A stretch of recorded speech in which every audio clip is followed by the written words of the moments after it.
Hello, everyone. Welcome to video 2 of our sadness series. In this episode, you will learn simple and natural phrases that native speakers use to respond to sad news. You will also learn how to show care, support, and kindness in daily conversations. While you are watching, let's do a little shadowing to train your speaking muscles. So please listen carefully and repeat after me when I ask you to. The first phrase is, "I am sorry to hear that." Repeat after me. I am sorry to hear that. So, when do we say, I am sorry to hear that? We say this when someone shares sad news and we want to show care and understanding. That is right. Repeat after me. I am sorry to hear that. Sometimes we want to sound even more personal and supportive. For example, you can say, "I am really sorry to hear that you are going through this." Repeat after me. I am really sorry to hear that you are going through this. You can also say, "I am so sorry for what you are experiencing." Repeat after me. I am so sorry for what you are experiencing. These sentences are a little longer, but they sound very natural in real conversations. James, so what are the main ways we learn to say we feel sad for someone else? They are, I am sorry to hear that. I am really sorry to hear that you are going through this. And, I am so sorry for what you are experiencing. Very good, everyone. We use these sentences when something sad happens to another person. They help us show care, kindness, and understanding. Rose, when someone tells us sad news, are there other natural ways to respond kindly? Yes, James. For example, you can say, "That is sad to hear." Repeat after me. That is sad to hear. You can also say, "I am so sorry to hear that." Repeat after me. I am so sorry to hear that.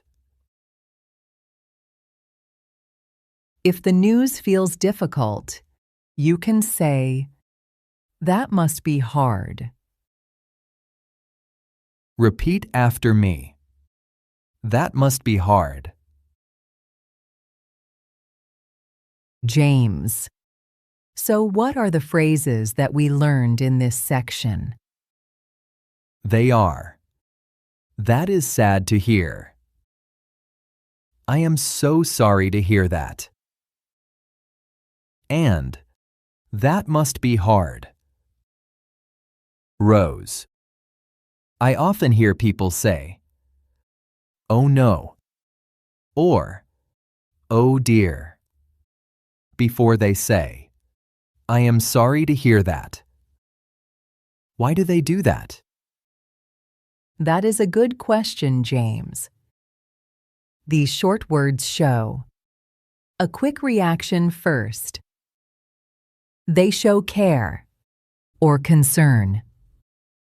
After that, we explain the feeling more clearly by saying, I am sorry to hear that. Or, that must be hard. So someone might say, "Oh no, I am sorry to hear that." Or, "Oh dear, I am so sorry to hear that." Exactly. That sounds natural and caring. James. So what are the main ways we learn to respond to sad news in this section? They are: that is sad to hear. I am sorry to hear that. That must be hard. And in real conversations, people often add a short reaction first. For example, they may say, "Oh no," or "Oh dear," before the sentence. This makes the response sound more natural, kind, and real. Rose. Sometimes people say something to show care right away. For example, they say, "Take care." Yes, James. Take care is a very common and kind phrase.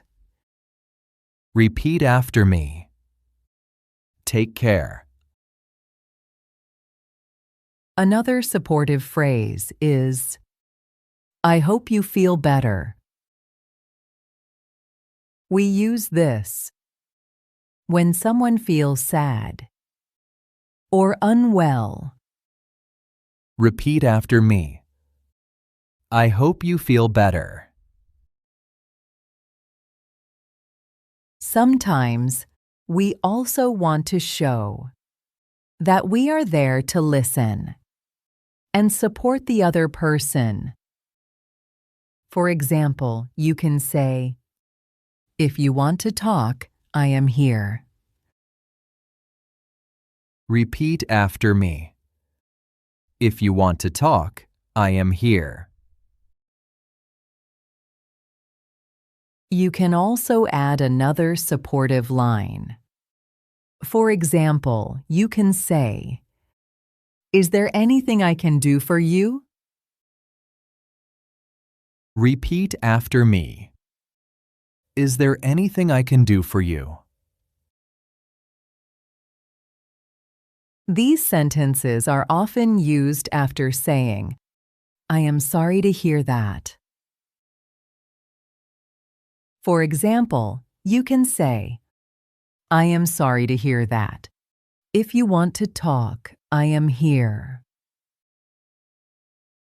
Repeat after me. I am sorry to hear that. If you want to talk, I am here.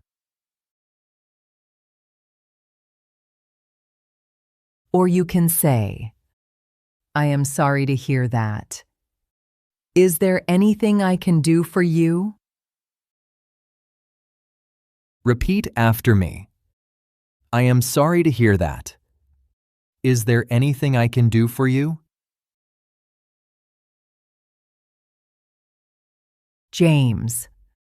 So what are the supportive phrases we learned in this section? They are: take care. I hope you feel better. If you want to talk, I am here. And, is there anything I can do for you? Excellent work, everyone. Today, you learned and practiced 10 very useful phrases to respond to sad news and to show care for other people. We encourage you to write them down, practice saying them out loud, and use them in your daily conversations. And join us in video 3, where we will learn how to talk about sadness after a difficult or stressful time, and how to talk about sad news about others. Before we go, just one small request. If you enjoy learning with us, please like this video and subscribe to Simple and Best English so we can keep growing together. Thank you for joining us to learn, grow, and shine. Bye for now. Bye, everyone.